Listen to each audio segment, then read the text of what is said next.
Impeachment is done, and it all goes well. Well, it all goes like we thought it would. Black Lives Matter and Antifa are at it again. So much for Blue Lives being matter, which was the crap that was being promulgated by the Democrats over the impeachment trial. Star Wars goes woke. Well, sorta. And Andrew Cuomo has some splaining to do. This is Gene, and you're listening to Dumbasses Talking Politics. Hey, this is Gene. Welcome back to Dumbasses Talking Politics. And what a frickin' weekend we had. Oh, my Lord. So, first things first, let's talk about the insanity of the impeachment trial, which ended this weekend. Yay. President Trump is actually, well, no, not yay. I would rather this impeachment trial have gone on for another, 12 months. But it didn't happen. Democrats got smart. The Senate voted. So this is what happened in order. It just went absolutely crazy. And I wasn't going to sit back and really bring a lot to this. So the Senate voted to call witnesses, which was a real shock. This was a Hail Mary by the Democrats. They were losing this. They lost it big. They got caught by the prosecution. The prosecution basically said that, hey, newsflash, you guys lied about 3 different pieces of evidence, which we talked about before. Democrats never used any evidence. They adjusted things. Even Republican Lindsey Graham said, yeah, let's have witnesses. No problem. Graham said that he thought Nancy Pelosi and Kamala Harris needed to be called as witnesses. Oh, how delicious would that have been? Well, Graham said this would be a good delay for the trial. I believe him. And Biden's push for these freaking far leftist policies would be put on the back burner. The Senate said, oh, no, we can walk and chew gum at the same time. What bullshit. They can't walk and chew gum at the same time. So it would have been a good thing if this thing went for a very long time. And don't think that Donald Trump would have brought that up. He would have sat there and he would have made this into I'm a good thing. They hate me so much, they're going to block all of these leftist policies that Biden's bringing up, including a $1.9 trillion stimulus package, which is not going to stimulate anything in the economy. Okay, we're going to have to talk about the economy later. But okay, whatever. Apparently, Mitt Romney and Ron Johnson, both Republicans from Utah, got into a fight about something. You could see that stuff was going downhill in this. And I watched it all Saturday because I figured this thing was going to be over. Well, then I heard it wasn't going to be over. Then I heard it was going to be over. So people were actually fighting. We don't know what they were fighting about. I couldn't even find video on it. It wasn't there.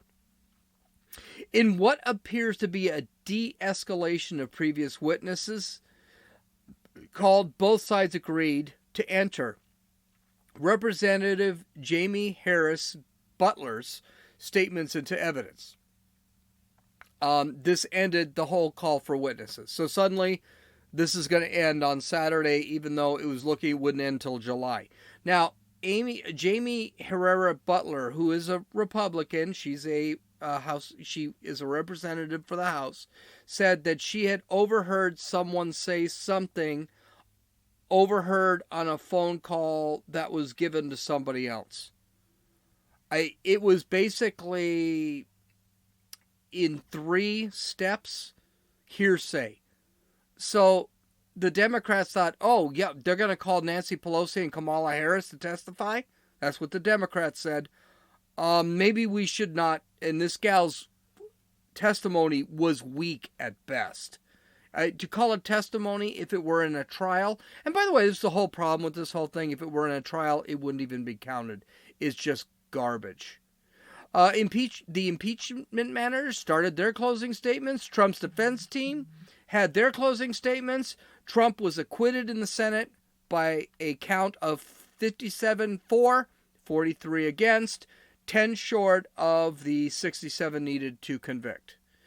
There were 17 GOP senators who joined the Democrats in finding Trump guilty. They were Senator Richard Burr of North Carolina. He's in trouble with North Carolina right now.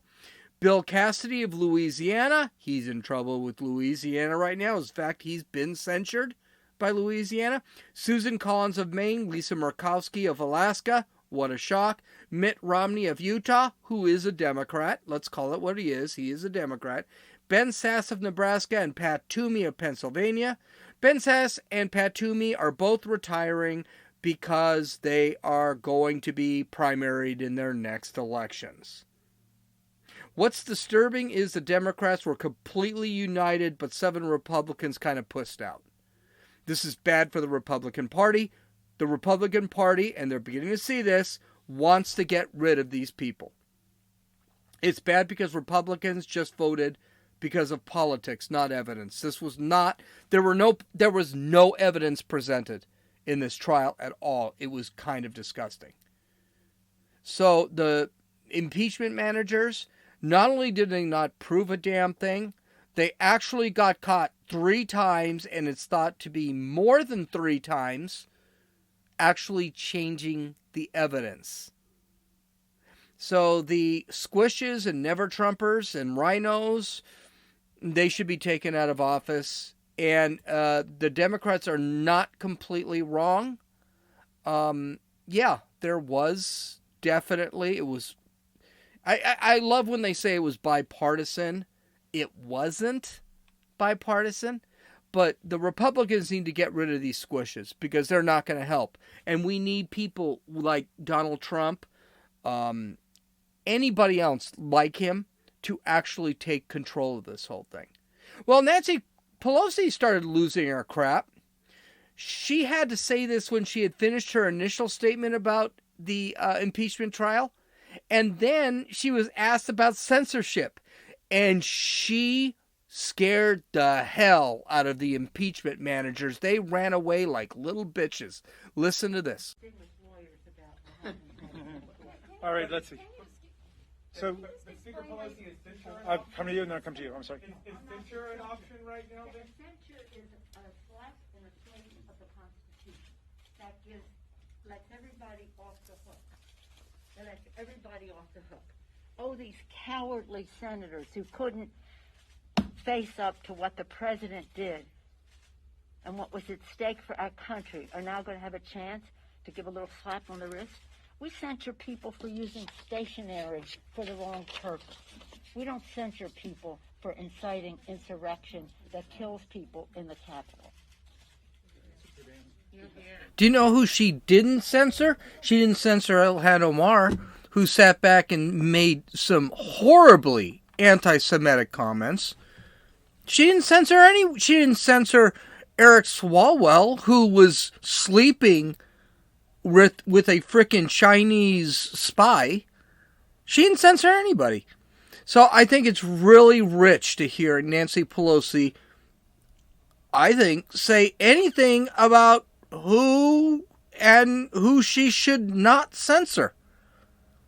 Listen, she is over 2 with impeachment. She pushed this impeachment. She lied about impeachment. She did everything she could against impeachment. And now she's sitting back and saying that, oh, well, we're not going to do anything. We're not going to censor. And they're all cowards because they didn't, follow the letter of the law and follow the evidence that her impeachment managers came up with. That's really rich. This clip is taken from the Steven Crowder show, Louder with Crowder, and it's funny. These guys were laughing hysterically. But this is an example when one of the Trump lawyers was actually questioned about him pointing out that the Democrats were basically making up evidence and changing evidence, making it so that it is evidence. And this guy, I want to say, he scorched the freaking earth with this CBS reporter. And it just shows you how miserable the news media is when they're dealing with this subject of impeachment and President Trump. Listen. Because they hadn't done any investigation, they doctored evidence. It was absolutely shocking. what you're talking about now is a check mark. That's a verification on Twitter that did not exist on that particular tweet. A 2020 that should have actually read 2021, and the selective editing, you say, of the tapes. Is that the doctored evidence of what you're speaking? That's not enough for you? That's not enough for you? Wait. No, sir, no. I'm trying. I'm not a juror in this trial. What I'm trying to be clear for our viewers is what you're referring to, because not everybody has been following. It's not okay not everybody, to doctor sir, a little bit of evidence. Respectfully. A slanted question that was set up to say it's okay for them to cheat. That was your question. Isn't it okay for them to cheat? I didn't say that. It's just a little bit. You said, to be fair, it was only a check on the Twitter. That's what you said. Michael Van Der Veen. Yeah. Thank you for joining us. Yeah. I do appreciate. But did she say, to be fair? I see you taking off your microphone now. You can hear the laughing in the background. These guys thought it was hysterical. This lawyer was like, wait a minute. And by the way, that was one of like 5 different things that I heard that the impeachment managers had manipulated. And the media in there, and you gotta say the media sounds stupid. The media admits, well, yeah, it did happen, but I mean, President Trump, you manipulated the videos, you manipulated the graphics, you made up testimony, but you're saying, well, that's it? None of this stuff would have been allowed in the courtroom. It was... And that lawyer, Vandersoot, I think his name is, he went scorched earth on this reporter, and to the point where he removed his thing, he just dropped his microphone and walked off the set. It was just like, God dang, you people are so stupid. You're basically anything like this was done in a courtroom, people would be in jail. The prosecution would have lost all the prosecution would have lost their license to practice law. That's how bad this whole thing was. So it was really dumb. And I don't want to waste too much time on this because I knew it was going to be, I did not know this was going to be that bad in this impeachment thing. So let's move on to the next story, because these are more important to our lives, because I think what's happening is our lives are beginning to change. So the next story is, Black Lives Matter is at it again. They decided to hold a protest in New York City again, and it ended up violent. What a shock. A photographer for the Daily News was beaten up because the rioters actually thought that he was a police officer, so they beat the shit out of him. 2 police officers suffered minor injuries, and 11 rioters were arrested. There was another protest in, I'm not sure where it was. I think it was Colorado, maybe Utah. I don't know. This was an Antifa riot that turned into a riot. No, this was in Seattle. Excuse me. Snow. What these guys actually did is they started putting snow onto the driveway so police officers couldn't drive out.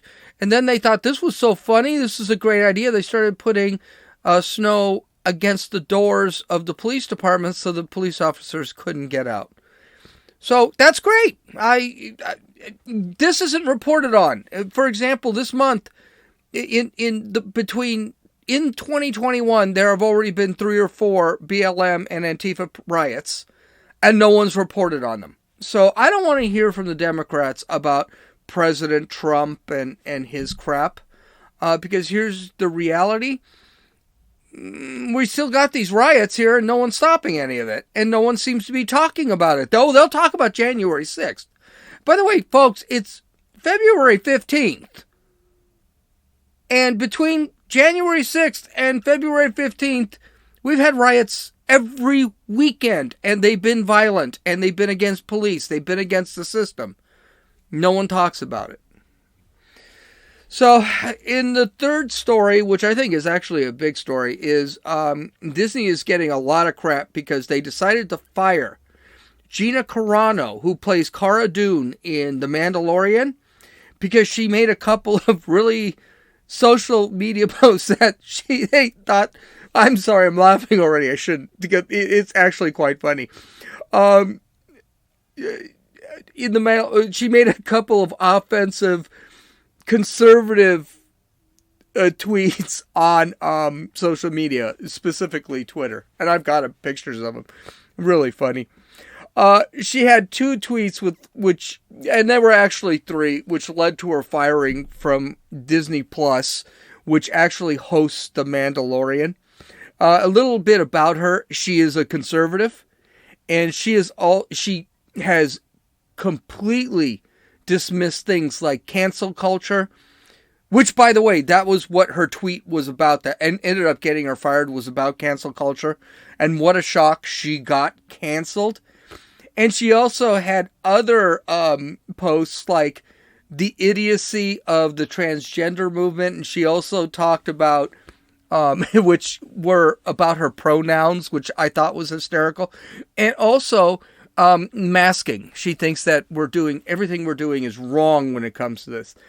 So the first thing that really got her into trouble, and this was back in November or October, they were trying to figure out how to can this gal a long time ago.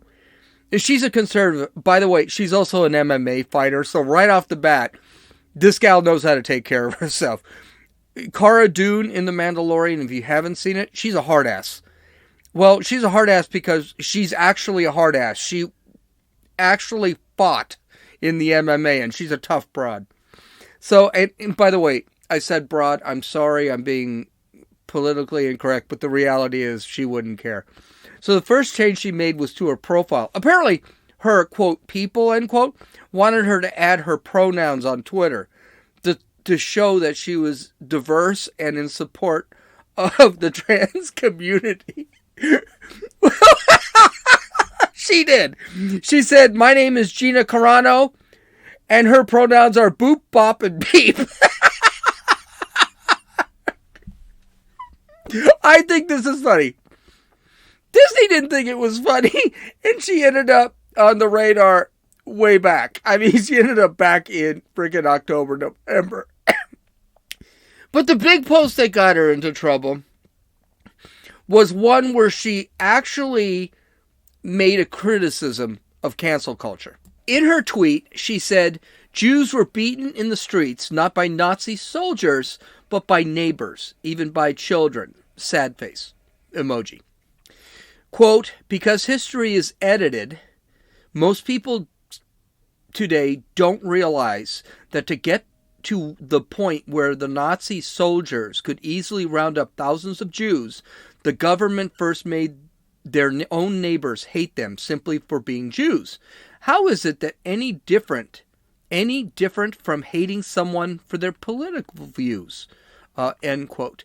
And it's got a picture of a woman being chased by a bunch of kids with sticks from 1945 from supposedly Nazi Germany. Okay, anyone with a brain, anyone who actually read everything, knows this had nothing to do with the Jews or attacking the Jews. It's about cancel culture. It's about attacking cancel culture. The first things the Nazis did was demonize the Jews so they would be hated by non-Jew German citizens. By the way, does that sound familiar? Yeah, if you piss off the wrong people today, you will be hated by the social justice warriors. Well, here's the thing. Then the Nazis segregated the Jews from the rest of the population. Finally, the Jews were herded up and exterminated. That's what she is saying. Nothing really controversial about this. She's saying cancel culture is like Nazism. By the way, everyone points to Nazism on the left. Everybody points to Nazism. But the second a conservative does, and it's actually a legitimate point, she's a bad person. That's the problem. She pointed to the left and said, "There are your Nazis." This is bad. Especially for the leftist Nazis at Disney. She had to go. Also, if you ever want to get into trouble or sound like an idiot, make a Nazi comparison. These are just stupid. If you're a leftist, it's okay to say that your opponents are Nazis, but the problem is you sound stupid. Anyone can call me a Nazi in the world. That's fine and dandy. We've talked about my history probably in the last week. I don't really think much if someone calls me a Nazi. If you're a conservative, you will get into trouble sometimes. You will get into trouble all the time, and the other times you'll just sound stupid. Don't make comparisons to Nazis. It's really dumb. I didn't think the post was really that bad, and definitely not bad enough to get fired. But she is trying to make a foreshadowing of the future of this country, because the Nazis did exactly what the left is using with cancel culture. That's what her point is. That if you point to me, because I'm a conservative, and say how evil I am, that gives them good reason and good excuse. And I think we've used this before. To sit back and, I'm a devil, I'm evil, just like Hitler, you should throw me in a gulag. The funny thing is, the star of The Mandalorian also tweeted about the Nazis. He is a far leftist, and this is the actual Mandalorian, the guy with the helmet and all, who was helping Baby Yoda. He had a picture showing children in cages. His name's Pedro Pascal. Shows a picture of children in cages. One picture during the Holocaust that said Germany 1944, and supposedly one picture of children in a cage showing children in United States, Hispanic children who supposedly crossed the border in the United States in 2018. He tried to compare the U.S. Border Patrol policies to the policies of the Nazis in 1944. Now, there were a couple problems with this post. First, the children that were in the cages in the picture weren't actually in the United States. They were from Palestinian jails. Oops. And it wasn't 19. It was actually, it wasn't 2018. It was actually like 2008. The other problem is the policy was started during the Bush administration when it comes to putting kids in cages. In 1915, in 2008 or 2007 is when the policy came out, and it was the Obama administration that actually putting children in cages. It was never Trump's administration. So it was a complete lie. But nothing happened to Pedro. Nothing happened to Pedro. He is fine. Mr. Pedro Pascal will be doing The Mandalorian in season 3. Now, one thing I do want to point out, there are now calls to boycott Disney. If you don't watch Disney, don't bother. Boycotts are stupid, and I truly think they're stupid, and they rarely accomplish anything. The best thing you can do is just stop watching or stop patronizing a company or just stop buying a certain product. I will never buy an Apple iPhone. I will never buy an Apple of anything because that stuff is created in China via slavery type work. These people are paid nothing and they have to do it, and that's it. I also don't like the fact that Apple starts, and Amazon is getting to that point too.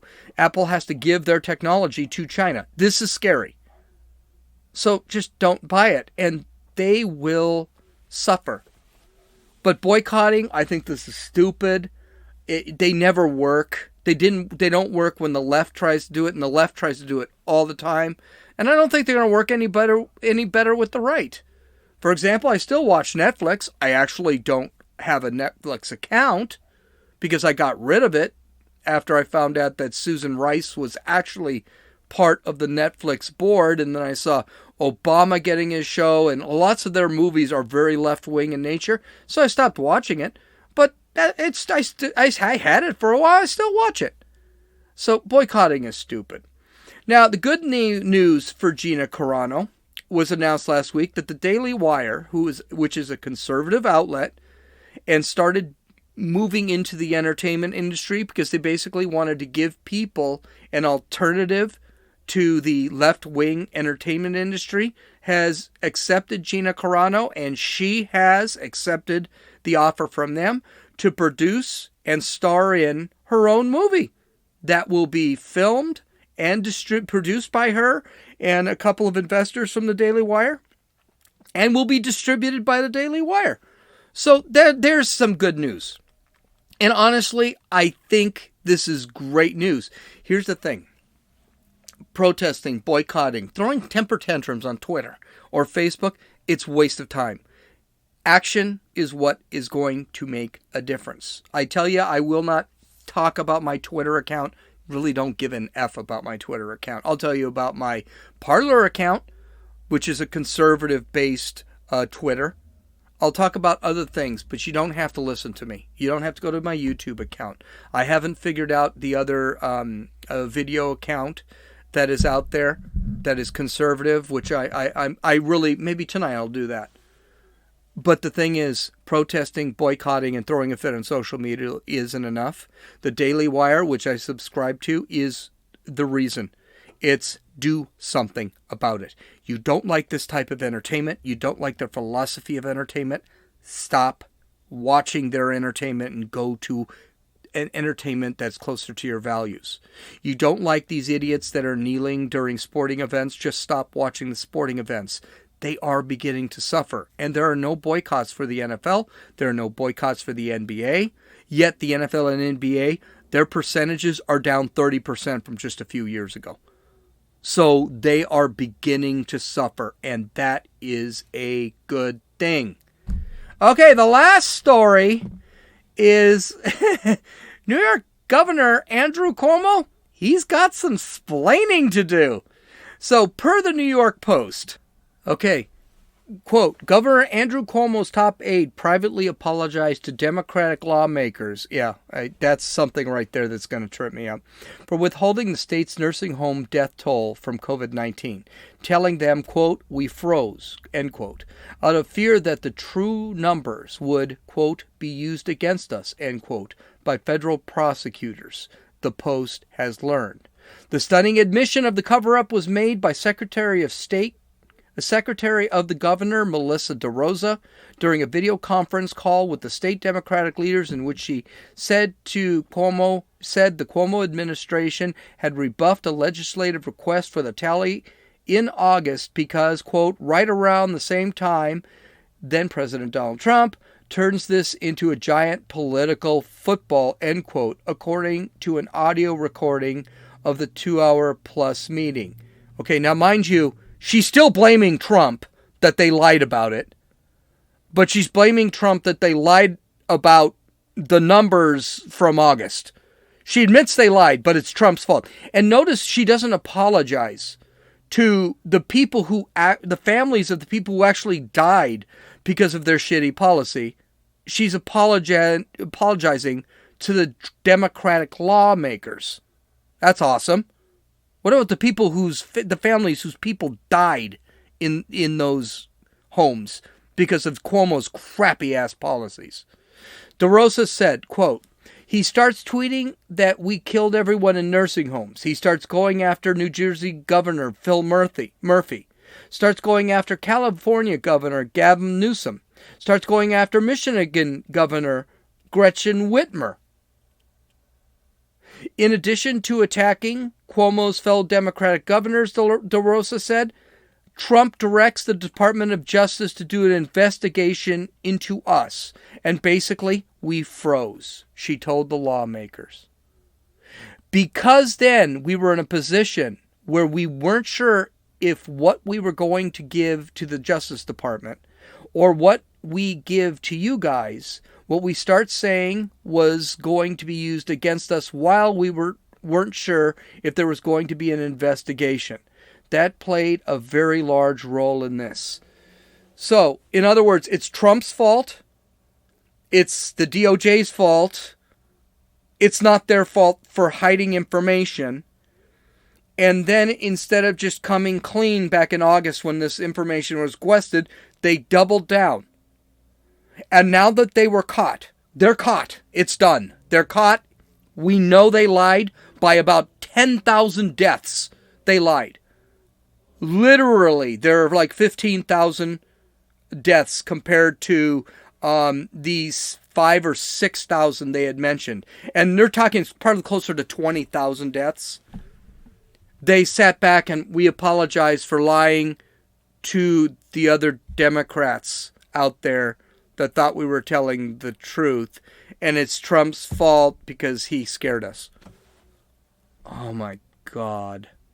The Post continues, but instead of mea culpa to the grieving family members of more than 13,000 dead seniors or critics who say the health department spread COVID-19 in the care facilities with a March 25th State Department directive that nursing homes admit infectious patients, DeRosa tried to make amends with the fellow Democrats for the political inconvenience it caused them. She said, "So we do apologize. I do understand the position that you were in, that you are put in. I know that it is not fair. It was not our intention to put you in that political position with the Republicans." Wow. The reactions from New York Democrats was less forgiving. Assembly Health Committee Chairman Richard Gottfried, who's from Manhattan, said, quote, "I don't have enough time today to explain all the reasons I don't give that any credit at all. That's what he said. I don't give them any credit at all." State Senate Aging Committee Chairwoman Rachel May, a Democrat from Syracuse, said, quote, "And the issue for me, the biggest issue of all, is feeling like I needed to defend, or at least not attack, an administration that was appearing to cover something up. And in a pandemic," and I didn't misread that, that's what she said, "when you want the public to trust the public health officials, and there's a clear feeling that they're not being forthcoming with you, that is really hard and it remains difficult." So she's not even condemning him. She's just saying, well, makes it hard if you're not going to tell us the truth. Assemblyman Ron Kim, a Democrat from Queens, said, quote, "It's like they admitted that they were trying to dodge having any incriminating evidence that might put the administration or the health department in further trouble with the Department of Justice. That's how I understand their reasoning of why they were unable to share in real time the data. They had to first make sure that the state was protected against federal investigation." Kim's uncle actually died of COVID-19 in a nursing home. As far as DeRosa's apology goes, Kim said, quote, "It's not enough how contrite they are with us. They need to show that to the public and the families, and they haven't done that. No shit." And Bill de Blasio, who freaking hates Cuomo, said this, quote, "It's very troubling. We've got to know more. We now need a full accounting of what happened. Think about our seniors, who their lives were in the balance, and their families, just desperate to get them the help they needed. We need to know exactly what happened here. We need to make sure nothing like this ever happens again." Andrew Cuomo's career is over. He will not win a fourth term as the governor. And what's scary is it looks like de Blasio is going to actually try to run for governor of New York, which would be a disaster since like 20% of his, and that's a guess, but it's very low, 20 to 30% of his people like him in New York City. So now there's a bipartisan call for the DOJ to open a criminal investigation, calls for all of Cuomo's emergency powers to be stripped, and calls for Cuomo to resign. Of course, Cuomo, who won an Emmy, wrote a book about how well he did with the COVID-19 virus and released a poster for sale on the progression of the virus in New York, decided to straighten us all out on what really happened. What caused the problem in New York? He did this today. Today is Monday. He did this today. Listen. But if they develop that in the plan, I'm sure the MTA will say, fine, just send me people who are responsive to the problem. real quick on the nursing home data, was there not the capacity in DOH to fulfill both the DOJ request and the legislature's request at the same time? They focused on the DOJ request. Steve, they were dealing with everything at the time. Remember, when you wake up in the morning, job one for the past year has been dealing with the crisis of the moment, right? Dealing with whatever the issue is. Today it's variance of interest. Today it's sorting out the vaccination system. Every day it has been something. And that was given priority. In retrospect, should we have given more priority to fulfilling information requests? In my opinion, yes. Yes, and I think that's what created the void. But do I understand the pressure that everybody was under? Yes, I understand that also. It's not like people were in the south of France, right? It's not like people were on vacation. So, did you get that?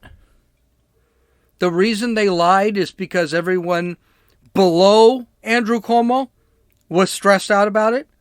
They were afraid that his assistants were afraid they were going to get prosecuted or anything like that. Had nothing to do with Andrew Cuomo. In that same speech, he also blamed the milkman, the cable repairman, the plumbers, anybody who walked in to these facilities, saying that, well, the reason they got it is because of them. This is a guy who blamed everything on everybody else through this entire pandemic. This pandemic has been going on a year, and New York has been number one in infections and deaths, and yet they've closed everything. Everything was based on Cuomo. This is a guy who the DOJ said, yeah, people were quitting left and right because Cuomo was trying to manage this from top down. He wasn't listening to science. Half of the Department of Health under Cuomo retired because they said we'd say something, he didn't listen. And then he'd start yelling at it. When is Cuomo going to start taking responsibility himself? Apparently, never. And he didn't take responsibility for this here either. So, there we go. I've got a ton of links. You can. That's it for today. Tomorrow we're going to go over a very important article where basically the left has, remember that conspiracy theory about the election being stolen? Yeah, well, apparently the left is no longer hiding that fact. Time magazine did an article last week that basically said, yeah, we manipulated the election. We're going to talk about that one. We're going to read that article. Tuesday is going to be the culture day. Thursday, if you think 2 + 2 is 4, F you, you're a racist. That's going to be culture on Thursday. You can follow me. You can actually download or listen to this podcast on Apple Podcasts, Podbean, Podcast Addict, Stitcher, and YouTube. You can follow me on Patreon. You can follow me on Parler. It's open again. At Dumbasses Talking Politics. If you're interested in Twitter, go find it. It's there. It's Runnin' Fool, at Runnin' Fool. You can visit my website at www.dumbassestalkingpolitics.com. There I have all my links, video and audio downloads, and any graphics I might have. Hope you enjoyed tonight. Welcome back. Happy President's Day. This is Gene, and you're listening to Dumbasses Talking Politics.